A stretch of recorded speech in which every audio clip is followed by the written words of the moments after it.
আসসালামু আলাইকুম, কেমন আছেন সবাই? লিখি প্লাস শিখি চ্যানেলে আপনাদের সবাইকে স্বাগতম। আজ আমরা ইংরেজি বানান ও উচ্চারণের একটি সহজ নিয়ম শিখব। যে নিয়মটা জানা থাকলে আমরা কারো সাহায্য ছাড়াই মোটামুটি সঠিক উচ্চারণ সহ বানান করে ইংরেজি রিডিং পড়া শিখতে পারবো। আসলে ইংরেজি বানান ও উচ্চারণের অনেক নিয়ম, এটা একটা বিশাল অধ্যায়।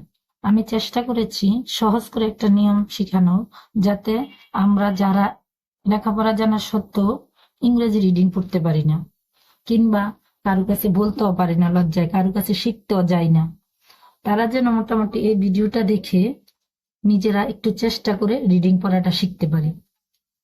ইভেন আমরা যখন বাচ্চাদেরকেও শিখাবো, তখনও যদি আমরা এই নিয়মগুলি বাচ্চাদেরকে বুঝে শিখাতে পারি, তখন তারাও দেখা যাবে ছোট থেকেই সঠিক উচ্চারণ সহ বানান করে দ্রুত রিডিং পড়া শিখতে পারবে। আর এই নিয়মটা হলো, আমাদের যে ইংরেজি 26টি বর্ণ আছে, এই বর্ণগুলোর মধ্যে কোন বর্ণটা দিয়ে বাংলা কোন বর্ণের উচ্চারণ হয়, এই নিয়মটা যদি আমরা জানি, তাহলে আমরা মোটামুটি নিজেরা চেষ্টা করলে ইংরেজি রিডিং পড়া শিখতে পারবো ইনশাল্লাহ। তো আমরা তো এতটুকু সবাই জানি যে ইংরেজি 26টি বর্ণের দুইটা বার, একটা হলো ভাওয়েল, একটা হলো কনসোনেন্ট। ভাওয়েল হলো 5টা, যেগুলিকে স্বরবর্ণ বলে, আর কনসোনেন্ট 21টি, যেগুলিকে ব্যঞ্জন বর্ণ বলে।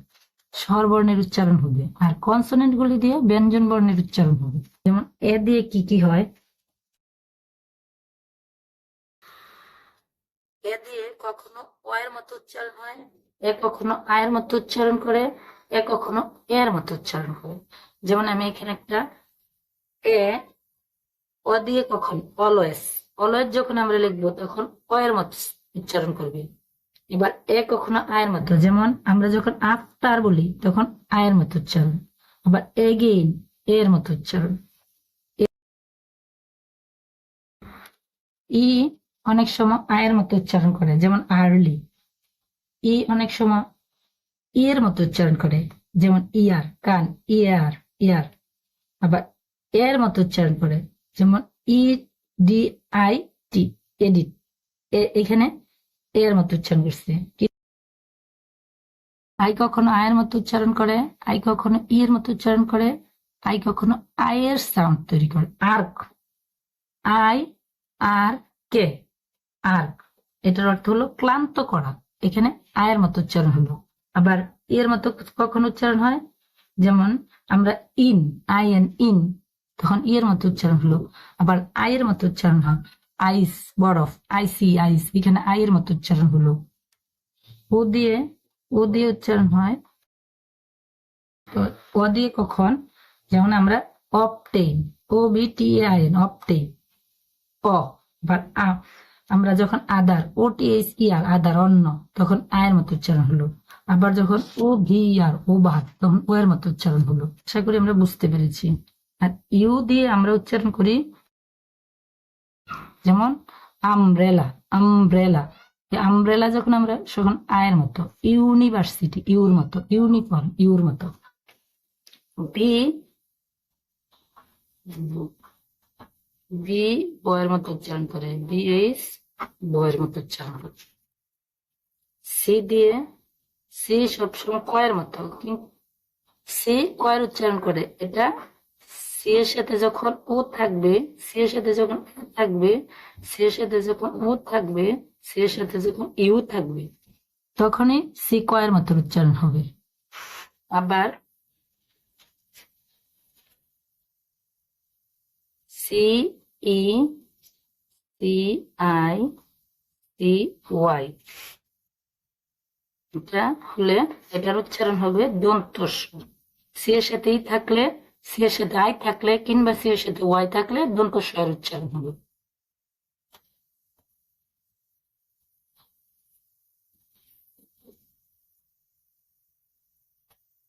সি, সি এর সাথে এস থাকলে চ, সি এর সাথে ডবল এস থাকলে স এর উচ্চারণ হবে। দি ডয়ের উচ্চারণ করে।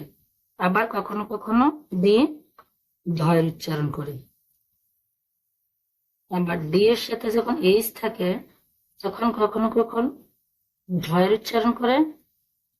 ডি এর সাথে এইচ থাকলে ডয়ের উচ্চারণ হয়। আবার কখনো কখনো ঢয়ের উচ্চারণ করে। এফ সবসময় ফয়ের উচ্চারণ করে। জি গয়ের উচ্চারণ করে, GH গয়ের উচ্চারণ করে।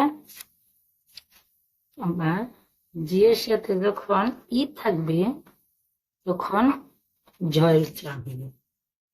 আবার জি এর সাথে আই থাকলে, জি এর সাথে ওয়াই থাকলে কখনো গ, কখনো জ। এই সে সবসময় হয় উচ্চারণ করে, যে জয়ের উচ্চারণ করে, যে ইস, যে ইসে ঝয়ের উচ্চারণ করে। কেতে কয়ের উচ্চারণ করে, কে এর সাথে এইস থাকলে খয়ের উচ্চারণ করে। আমার এস পরে এন থাকলে দন্ত নয়ের উচ্চারণ করে। ল সবসময়, এল সবসময় লয়ের উচ্চারণ করে, এম ময়ের উচ্চারণ করে, এন নয়ের উচ্চারণ করে। সরি, পি,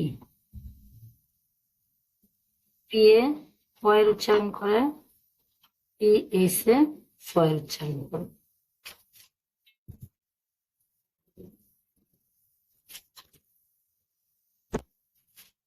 কিউতে সবসময় ফয়ের উচ্চারণ করে, আর এ ভয় শূন্য ভয় শূন্য রয়ের উচ্চারণ করে।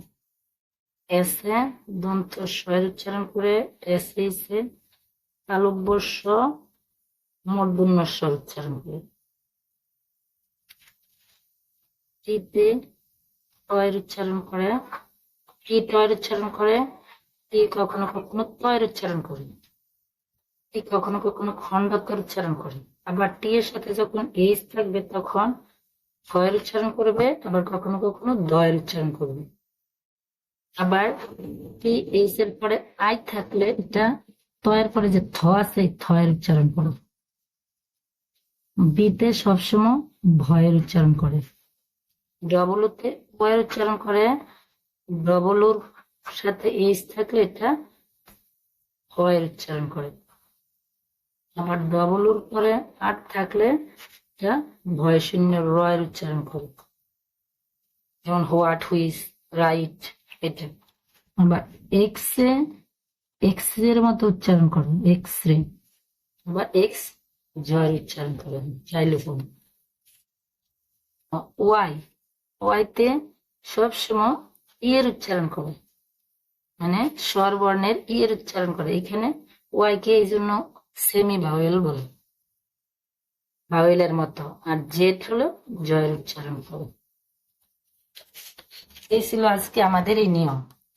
আমাদের যদি এই নিয়মটা জানা থাকে কোন অ্যালফাবেটটা বাংলা কোন বর্ণের উচ্চারণ করি, তাহলে মোটামুটি আমরা এটা যদি আমরা শিখতে পারি, তাহলে আমরা মোটামুটি নিজেরা একটু চেষ্টা করলে রিডিং করা শিখতে পারবো ইনশাল্লাহ। এটা একদম যারা ইংরেজিতে দুর্বল, মানে ইংরেজি রিডিং পড়ায় দুর্বল, তাদের জন্য এই ভিডিওটা। তো ভিডিওটা কেমন লাগলো, ভালো লাগলে লাইক কমেন্ট শেয়ার দিয়ে আমাকে উৎসাহিত করবেন এবং আমার চ্যানেলটাকে সাবস্ক্রাইব করে আমার পাশে থাকবেন। তো আজ এই পর্যন্তই। আসসালামু আলাইকুম।